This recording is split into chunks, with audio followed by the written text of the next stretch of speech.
안녕하십니까, 이창림입니다. 요즘 세간에 삼성물산과 제일모직의 합병이 논란이 되고 있습니다. 삼성물산과 제일모직이 합병할 때 두 회사 간의 합병 비율에 문제가 있다고 판단되고 있습니다. 이때 가치가 더 높은 삼성물산이 더 합병 비율이 낮게 산정됨으로써 어떤 주주와 국민의 이익을 해줬다는 거죠. 특히 이런 이상한 합병에 국민연금이 찬성하게 됨으로써 국민의 이익에 반하는 이런 결정하게 되면서 더 많은 문제가 되고 있습니다. 그럼 삼성물산과 제일모직 합병과 같이 이런 합병이 무엇인지, 그러면 합병의 절차가 어떤 식으로 이루어지는지 한번 살펴보도록 하겠습니다.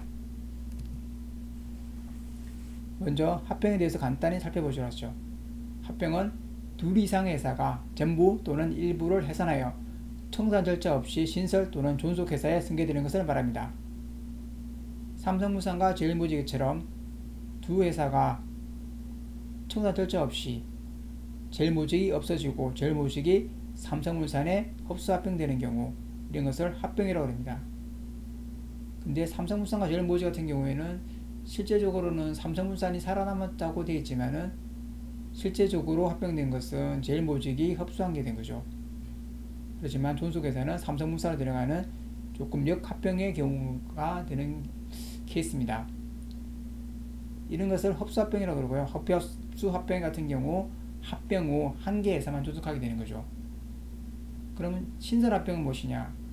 이 합병 당사회사, 합병하는 두 개 이상 회사가 다 없어지고 전부 가산하고 새로운 회사를 만들어서 신설하는 경우를 신설합병이라고 하게 되어 있습니다.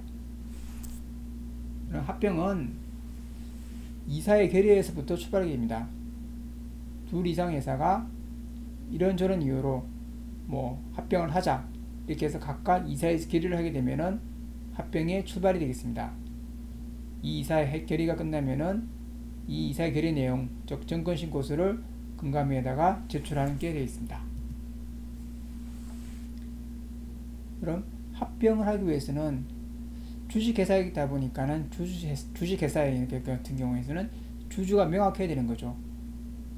주식회사는 보통 거래소에 상장되어 있기 때문에 이 주식의 매매를 통해서 주주가 계속 바뀌게 되고, 양수나 양도를 통해서도 바뀌게 되고, 이렇다 보니까는 계속 바뀌는 주주로 인해서 그러면 이 합병에 대해서 참관한 사람 누구한테 물어볼 것인지, 아니면 나도 이 주식을 누구한테 줄 것인지, 이 기준이 명확하지 않기 때문에 이 기준을 명확하게 위해서 어떤 특정한 날짜를 지정해서 그 날짜 기준으로 주주 명부를 폐쇄하게 되어 있습니다.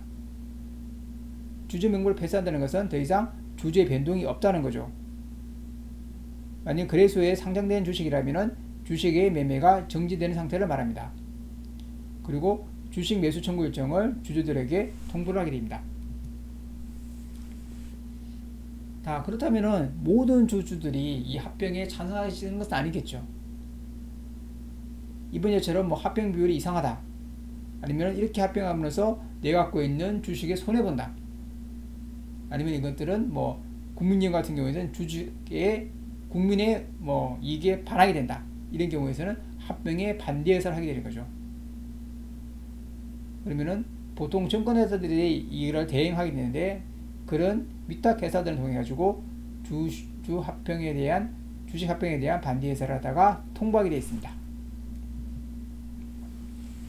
그 다음으로 주주총회가 열리게 되는데요.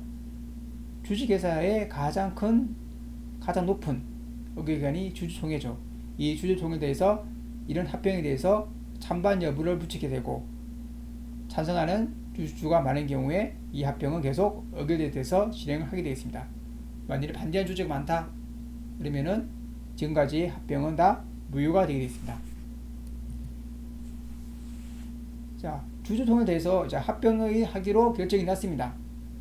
그러면은 주총회 전에 분명히 합병에 대해서 반대한 주주들이 있을 것입니다. 그럼 이 주주들은 무조건 따라갈 것이냐? 그렇지 않죠.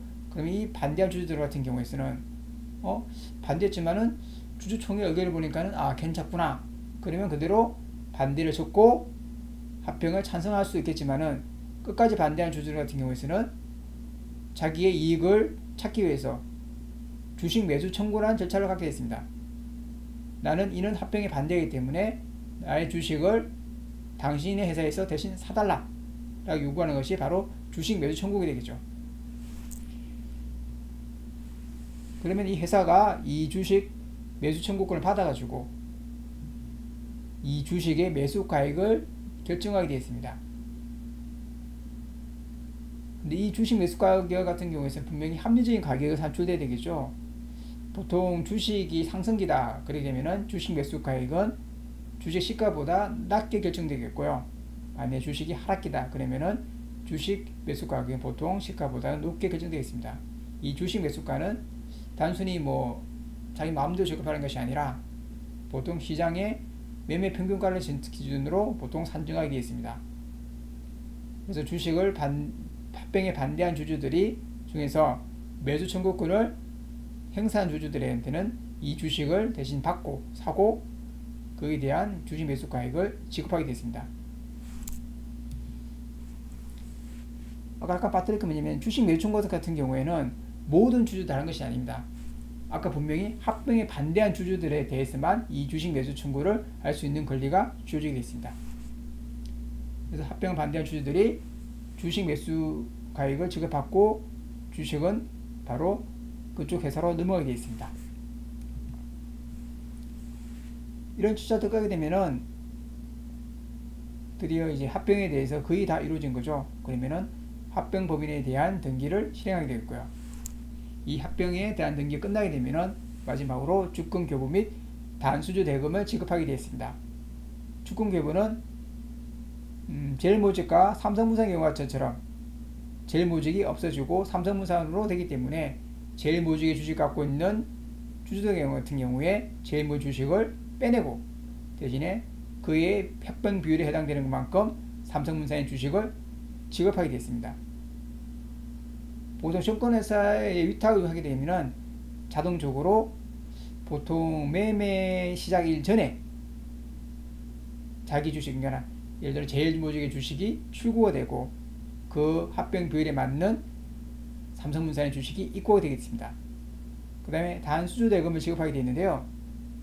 주식이 보통 비율이 1대1, 1대1 이렇게 명확하지 않기 때문에 보통 소수점 이하로 나오는 경우가 되게 많습니다. 내가 주식을 같은 경우에 받아야 되는데 12.34주를 받아야 된다. 그럼 12주는 분명히 주식을 받을 수가 있는데 0.34주 주식을 잘라서 줄 수 있는 것도 아니고 그리고 0.44주를 처리하기 위해서 단수 재금을 지급하게 됐습니다. 이때 한 주에 대한 가격을 갖다가 얼마라고 지정이 되어 있죠. 예를 들어 주식 한 주의 가격이 만원이다. 그럼 0.34주 그러면은 만원 곱하기 0.34에서 3,400원이라는 돈을 갖다가 주식 대신에 단수 대금으로 지급을 하게 되어 있습니다. 그럼 지금까지 합병에 대해서 절차에 대해서 간단히 살펴보았습니다. 감사합니다.